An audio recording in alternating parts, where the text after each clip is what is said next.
debate sobre competência, a partir da emenda 45, aí o Supremo Tribunal Federal deixa mais claro ainda que definitivamente o servidor temporário não tem uma relação jurídica de natureza empregatícia. E aí você poderia perguntar, mas essa relação, superada a premissa de que o servidor temporário, do artigo 37, inciso 9, não é um empregado público, não tem relação de emprego, o conteúdo da sua relação não é empregatícia, você poderia estar se indagando, tudo bem, mas esta relação é uma relação contratual ou é uma relação institucional? No fundo, doutrinariamente, né, vamos dizer, a grande maioria da doutrina tem se posicionado no sentido de que é uma relação contratual, não institucional, sobre a qual incide algumas regras definidas em lei, e aí tem um aspecto um pouco institucional, mas seria, no fundo, um contrato de natureza administrativa.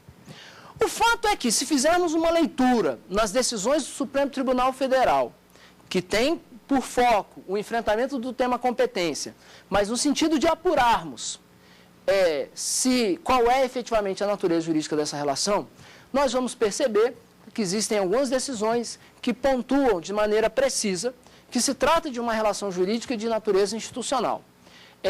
E outras que admitem algum caráter contratual. O fato é que o Supremo Tribunal Federal não teve a preocupação, na minha visão, fazendo uma leitura das decisões que enfrentaram esse tema, não teve uma preocupação fundamentalmente em definir a natureza jurídica da relação. A preocupação do Supremo Tribunal Federal, tendo por foco o debate sobre a competência, era precisamente deixar claro que, definitivamente, esta relação jurídica não é uma relação jurídica de natureza empregatícia. E, por outro lado, para fecharmos o tema do servidor temporário, por outro lado, não há dúvida que é uma relação que envolve um contrato de natureza especial com a administração pública. Temos aí um contrato administrativo, contrato esse que é estabelecido na forma da lei, de que envolve a competência legislativa de cada ente da federação. Então, com isso, nós terminamos a compreensão a respeito das modalidades de vínculos jurídicos de natureza que envolvendo relação de trabalho, ou seja, os vínculos jurídicos de caráter profissional passíveis de estabelecimento com o Estado, que corresponde, no fundo, às espécies de servidores públicos lato sensu. E a partir de agora, tendo a compreensão de que o objeto de incidência do direito do trabalho é aquele vínculo jurídico que envolve a relação de emprego público, a partir de agora nós avançamos no nosso raciocínio no sentido de compreender as complexidades e peculiaridades da aplicação do direito do trabalho no âmbito da administração pública. Ou seja, estamos falando aí, efetivamente, do regime de emprego público.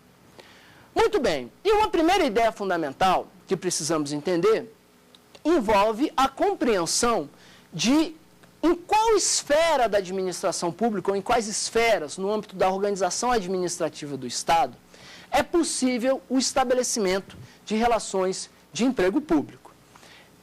Num primeiro momento, o texto constitucional, na redação original do nosso texto constitucional, tendo consagrado o chamado regime jurídico único, havia a regra de que as relações de emprego só poderiam ser estabelecidas no âmbito da administração direta envolvendo as empresas públicas e sociedades de economia mista. Eu vou aproveitar aqui para rever rapidamente um conceito que tratamos no começo da nossa conversa, envolvendo a compreensão de que dentro do conceito de organização administrativa do Estado, temos o conceito de administração direta, que se estrutura a partir da criação de órgãos envolvendo atividade de desconcentração, e temos o conceito de administração indireta, envolvendo a criação de pessoas, que podem ser autarquias, fundações, empresas públicas e sociedades de economia mista.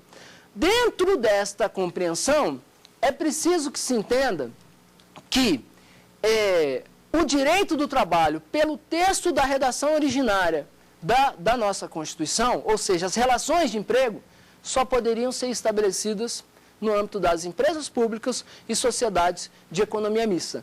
Exatamente em função da limitação que se chamou no texto constitucional original de regime jurídico único.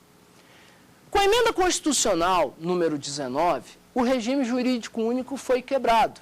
E passamos aí, a partir daquele momento, a ter a possibilidade do estabelecimento de relações de emprego, não apenas no âmbito das empresas públicas e sociedades de economia mista, mas também no âmbito da administração direta, das autarquias e das fundações.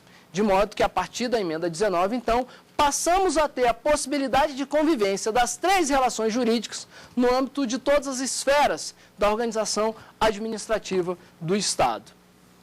Muito bem, só que o Supremo Tribunal Federal, julgando a ação direta de inconstitucionalidade número 2135, que discutia a constitucionalidade da emenda 19, entendeu que, considerando a inconstitucionalidade da emenda 19, pronunciou a sua inconstitucionalidade e, a partir daí, aquela regra que havia quebrado no texto constitucional, a regra original do regime jurídico único, aquela regra não mais existia, né? Ou seja, se por um lado, na redação original do texto constitucional, tínhamos o regime jurídico único que nos permitiu o estabelecimento de relações de emprego apenas no âmbito das empresas públicas e sociedades de economia mista.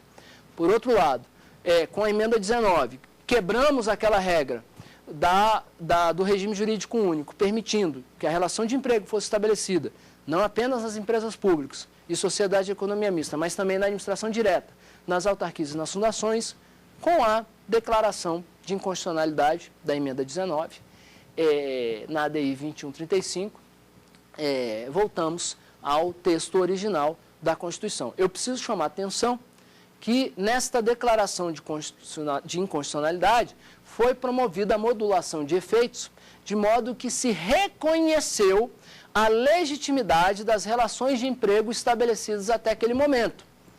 Portanto, podemos ter, no âmbito da organização administrativa do Estado, relações de emprego estabelecidas no âmbito das empresas públicas, sociedades de economia mista, e podemos continuar estabelecendo, é possível que se continue estabelecendo, e também no âmbito da administração direta, autarquias e fundações, que foram estabelecidas até a declaração de inconstitucionalidade da emenda constitucional número 19.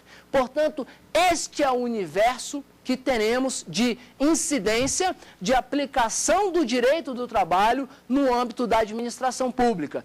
Este é o universo, ou seja, empresas públicas, sociedades de economia mista, administração direta, autarquias e fundações estabelecidas até a declaração de inconstitucionalidade da emenda 19, é o universo no qual teremos, dentro da organização administrativa do Estado, relações jurídicas de natureza empregatícia. Este é o universo onde teremos empregados públicos e em torno do qual iremos discutir as complexidades e peculiaridades de aplicação do direito do trabalho na administração pública.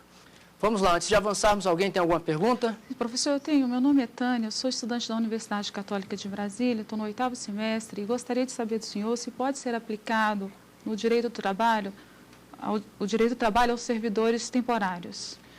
Pois é, Tânia. Esta pergunta, ela tem uma importância significativa. Como eu havia dito, já há algum tempo, o Supremo Tribunal Federal havia entendido que esta relação jurídica envolvendo o servidor temporário não tem caráter empregatício. O TST se curvou a esse posicionamento. Eu preciso chamar a atenção também para o fato de que este debate foi travado, como havia dito, no contexto da competência, de forma mais intensa, no âmbito jurisprudencial.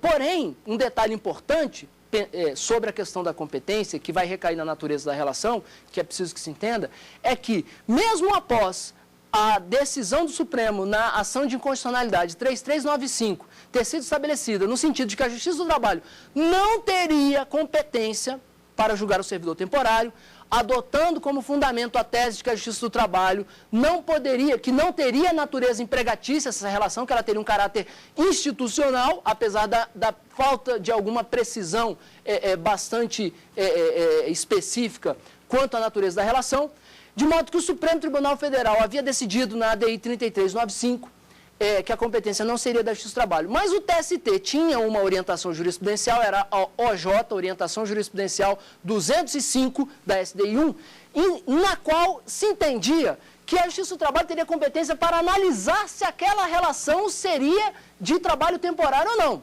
Ou seja, o TST entendia, por meio da OJ 205, o seguinte: a Justiça do Trabalho não tem competência para julgar o servidor temporário. Porém, tem competência para julgar a ação na qual se sustente que há um desvirtuamento da relação de trabalho temporário, de modo que a Justiça do Trabalho teria competência para analisar se ali há ou não há uma relação de trabalho temporário, porque a consequência da não admissão seria o reconhecimento de uma relação de emprego. O Supremo Tribunal Federal, em várias reclamações constitucionais, cassou essas decisões, o TST mudou a sua jurisprudência e cancelou a orientação jurisprudencial 205. Mas entrando mais especificamente na sua pergunta, eu diria o seguinte: definitivamente, o servidor temporário não tem relação de emprego. Agora, se você perguntar, e o direito do trabalho poderia ser aplicado? O que poderia ocorrer, considerando que a regulação, a normatização dessa relação jurídica recai sobre a competência de cada ente da federação, o que poderia ocorrer seria alguma norma dentro da competência legislativa de cada ente, né, da União, Estado, Distrito Federal e município, trazer para o texto que vai regular, que vai normatizar este vínculo, normas do direito do trabalho. Mas, definitivamente, esta relação não é uma relação de emprego. Tudo bem? Muito bem. Avançando no nosso raciocínio, agora nós entramos especificamente no regime de emprego público. Ou seja, agora nós começamos a falar efetivamente sobre direito do trabalho aplicado à administração. E, num primeiro momento, é preciso que você entenda o seguinte: uma primeira ideia fundamental que vai balizar toda a nossa conversa aqui ao longo de todas as 5 aulas que teremos sobre direito do trabalho aplicado à administração, envolve a ideia de que, quando falamos em direito do trabalho aplicado à administração pública, quando falamos em regime de emprego públicos, teremos aí uma tensão entre a lógica do direito administrativo e a lógica do direito do trabalho. Falar em relação de emprego público, falar em aplicação do direito do trabalho na administração pública, vai gerar um conflito, uma tensão que trará repercussões complexas e delicadas em vários momentos entre o direito administrativo e o direito do trabalho. E por que isso?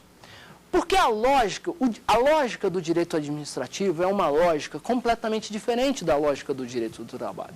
Se você for parar para refletir sobre a lógica do direito administrativo, você vai perceber que o direito administrativo que temos hoje, em termos modernos, em termos contemporâneos, é um direito que nasce lá nas construções de Max Weber, envolvendo a tese, a ideia do Estado burocrático, do Estado que vem se contrapor ao Estado patrimonialista, absolutista da Idade Média. E este Estado burocrático precisa ser cercado de mecanismos que garantam que não haja aquela confusão que havia no Estado patrimonial entre o interesse do governante e o interesse do Estado, né? O interesse privado da coroa, do governante, e o interesse do Estado.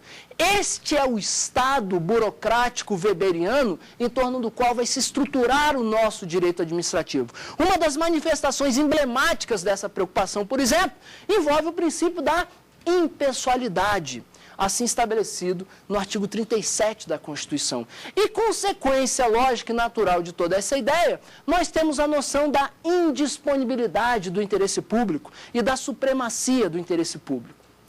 Ou seja, esse Estado burocrático weberiano, que é a lógica, que envolve a lógica do nosso direito administrativo, é um Estado que vai contar com um conjunto de normas que compõem o direito administrativo voltadas à preservação do interesse público. No fundo, o que eu quero dizer com isso é que o direito administrativo vai se preocupar em proteger o Estado, em proteger a administração, em proteger no sentido de garantir o interesse da sociedade.